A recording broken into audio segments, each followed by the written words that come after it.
How to put a song on repeat on Spotify. Well, hello everyone, welcome back into the channel. In this video today, let me guide you the steps on how you can put a song on repeat on Spotify. Well, the process is simple and easy. All you gotta do is first open up Spotify and then proceed to open up the song that you like to put on repeat. So you want to play that particular song and then you want to open up that player tab. So you can see this way. Now once here, generally you'll get the repeat icon here towards where this tick mark icon, this timer icon is here.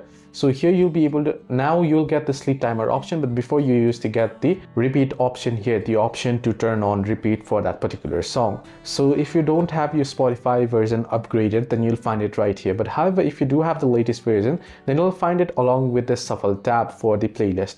Now you can see the shuffle tab for the playlist. You want to tap on it.